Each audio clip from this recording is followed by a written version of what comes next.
Myke, it's time for a snack. You're a snack. Dude, it's first thing on a Monday morning. Too early for HR violations. I'll wait for tomorrow then. Today, we're popping into the world of microwave popcorn, a convenience food that takes all the surprises out of making popcorn the old-fashioned way. I'm sure everybody's familiar with this, but microwave popcorn typically comes in a flat, folded bag that usually feels pretty solid at room temperature. This is due to the fatty cooking oil within the pouch. These things are weirdly squishy feeling. I don't know the last time you played with a bag of unpopped microwave popcorn, but that's kind of weird. I don't like it. I will say this is something that, at least when I was growing up, was not very popular here in the UK. It always felt like a very American thing. But I think, I have done this, but I think this is more of an American, one of those great American pastimes. I think that's what it is, popcorn, right? The great American pastime, and that's what I call it. The phrase, the fatty cooking oil within the pouch, very American. Yeah, and you just think about what all of that gooey, squishy, weird goodness is doing to your insides. I don't want to think about that. When placed in a microwave, steam pressure from the heated popcorn kernels pops the kernels and inflates the bag. Water increases in volume by 1,700 times as it turns into steam. This is why the bag inflates. It takes very little water to blow up a popcorn kernel, it turns out. This was obviously a big thing in America when I was growing up. Like, this is how we made popcorn in my childhood.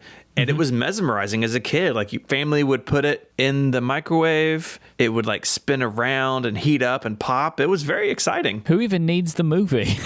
That's right. This is the real entertainment is in the popcorn. Kids, we're going to watch Transformers. No, I think I just want to watch the popcorn. Unlike more traditional methods of making popcorn, it's actually hard to burn a bag of popcorn unless you run the microwave for a wildly inappropriate amount of time. Bags are designed to avoid scorching, which takes place when popped kernels are heated above 300 degrees Fahrenheit, because they often have a metallized film known as a susceptor laminated onto the paper of the bag. We are now in the realm of things I did not know about microwave popcorn. Yes, I would expect we've passed that Rubicon for everybody listening.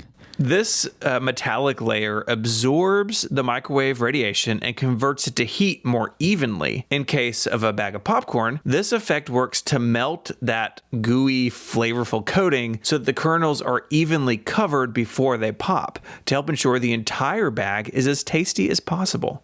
To recap, this layer works to disperse the heat evenly, melts the butter and salt and cooking oil so it coats the kernels, which are then popped due to the steam pressure building up inside of their individual shells. So that's why they explode, because the steam pressure pop and then they become popcorn.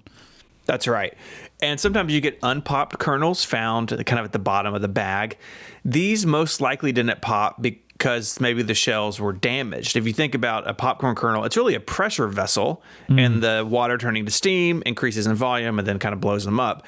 So if the shell is damaged, that pressure can't build and they don't pop, and then they're just kind of sad hanging out the bottom of the bowl. Microwave popcorn, it's not as old as you might think. An early susceptor popcorn bag design was patented by General Mills in 1981. That's way later than I thought it would be.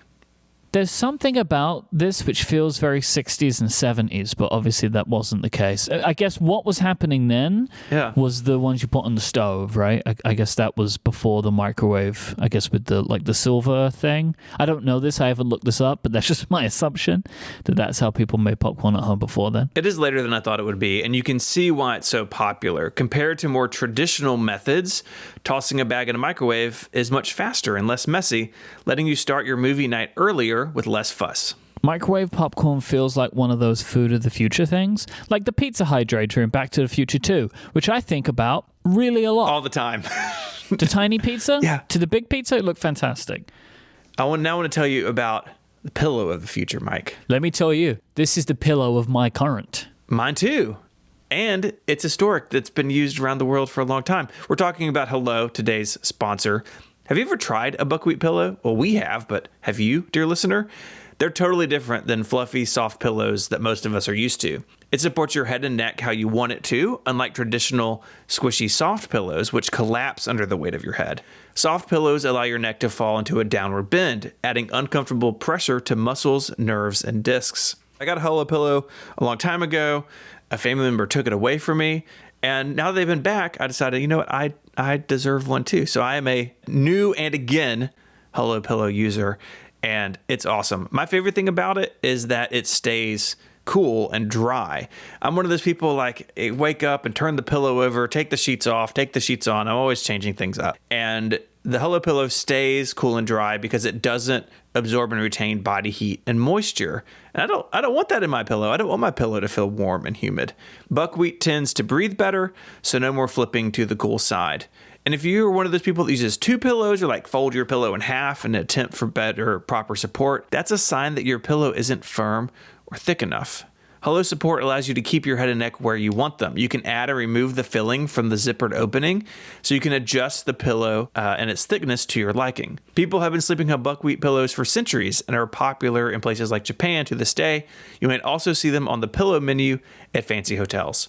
Buckwheat is a more natural way to sleep, better than a sack of plucked bird feathers or petroleum-based foam. Hello is made in the USA with quality construction and materials. Their certified organic cotton case is cut and sewn for durability, and the buckwheat is grown and milled in the United States. People love this pillow, which you're going to see in their customer reviews. Ungenius listeners can sleep on it for 60 nights. And if Hello isn't for you, just ship it back and they'll give you a refund. Go to hellopillow.com/ungenius. And if you try more than one pillow, you'll get a discount up to $20 per pillow depending on the size. Get fast, free shipping on every order, and 1% of all profits are donated to the Nature Conservancy. So check out the link in the show notes and give the gift of better sleep. Hello is a unique gift for your family and friends. They will appreciate it every night. Go to hellopillow.com/ungenius to try it for 60 days. That's HULLO, hellopillow.com/ungenius. Our thanks to Hello for their support of the show, our heads, and Relay FM. So my gut feeling was correct. Jiffy Pop, which was the idea of putting the little tray with the foil on top with the popcorn inside on the stove, and then the foil would inflate and cook the popcorn. That was invented in 1958. Wow. So not a lot of disruption. Well, no, but I mean, microwaves, I don't think that they were very popular. Maybe we could do a history of microwaves at some point. Anyway, let's talk about some of the downsides of microwave popcorn. The first is, you guessed it, food safety. I think most people can relate to opening a bag of popcorn to be immediately burned by the escaping steam. That's definitely a concern. It's something that has happened to me. Too eager. But there's another issue here too. The fact is that there are a zillion different microwave models out there, and makers of bagged popcorn obviously can't provide instructions for all of them.